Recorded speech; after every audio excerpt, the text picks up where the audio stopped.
ఇదే వెహికల్‌లో ప్రస్తుతం వెళ్తున్నటువంటి వాహనం మనం చూస్తున్నటువంటి వాహనంలోనే ఈ యొక్క మృతదేహాలను 7 మృతదేహాలను అలాగే ఏపీ 39 టీకే 18S27 గల వాహనంలో అయితే తరలిస్తున్నారు. మనం చూడొచ్చు ఇదే వాహనంలో ప్రస్తుతం తరలిస్తున్నటువంటి పరిస్థితి అయితే మనకు ప్రధానంగా కొనసాగుతుంది. చూడొచ్చు ఇదే వాహనంలో ప్రస్తుతం ఈ యొక్క రంపచోడవరం ఏరియా ఆసుపత్రికి అయితే ఈ యొక్క మృతదేహాలను అయితే తరలిస్తున్నారు.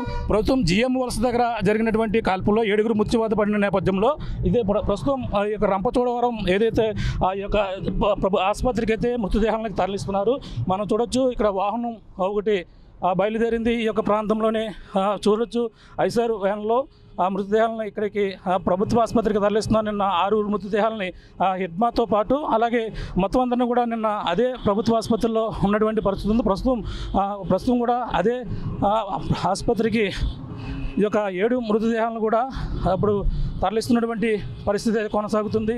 ఆపరేషన్ సంభవ్లో భాగంగానే ఈ యొక్క మృతదేహాలని తరలిస్తూ ఇప్పటికే ఈ యొక్క ఏజెన్సీ ప్రాంతాల్లో ప్రస్తుతం జరుగుతున్నటువంటి పరిస్థితి ఉంది. ఇప్పుడు మారేడుమిల్లి ప్రాంతం నుంచి ఈ రంపచోడవరం ప్రభుత్వ ఆసుపత్రికి సమీపంలో చేరుకున్నటువంటి దృశ్యాలను కూడా చూడొచ్చు. ఇదే వాహనంలో మనం చూస్తున్నాం. ఆ టీవీలో ఎక్స్క్లూజివ్గా తరలిస్తున్నటువంటి దృశ్యాలను కూడా చూస్తున్నాం.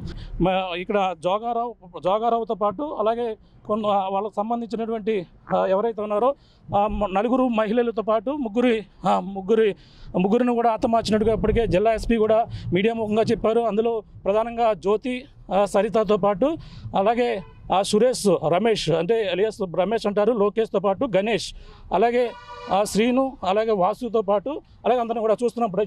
ఇప్పటికైతే రంపచోడవరం ఆసుపత్రికి చేరుకున్నటువంటి వాహనాన్ని అయితే చూస్తున్నాం. ప్రస్తుతం అయితే ఇక్కడికి చేరుకున్న నేపథ్యంలోనే అక్కడ ఇప్పటికే నిన్న 6 మృత్యువాత పడిన నేపథ్యంలో కుటుంబ సభ్యులు పక్కన హిడ్మా కుటుంబ సభ్యులతో పాటు అందరూ కూడా పక్కన చేరుకుంటున్నారు. వీళ్ళకి ప్రత్యేకమైనటువంటి బంధువుల కోసం అయితే ప్రత్యేకంగా ఇక్కడ కౌంటర్లు కూడా ఏర్పాటు చేశారు. ఆ కౌంటర్లో వాళ్ళకి సంబంధించినటువంటి బంధువులు ఎవరైనా వస్తే అక్కడ సమాచారం ఇవ్వాలని కూడా చెప్పుకొస్తున్నారు. ప్రస్తుతం మనం చూస్తే ఈ యొక్క వాహనంలో ఐసర్ వేగంలో ఇప్పుడు వాహనం ద్వారా అయితే ఇప్పుడు ఈరోజు మృత్యువాత పడినటువంటి 7 యొక్క మృతదేహాలను కూడా ఇదే ఐసర్ వ్యాన్లో ఎప్పుడైతే తరలించారు ఆర్టీవీలో ఎక్స్క్లూజివ్గా వాహనాన్ని కూడా మనం ఫాలో అవుతూ వచ్చాం. ప్రధానంగా చూసుకుంటే ఇప్పుడు ప్రస్తుతం రంపచోడవరంలో ఏరియా ఆసుపత్రికి అయితే తరలించిన పరిస్థితి ప్రధానంగా కనపడుతుందని చెప్పాలి.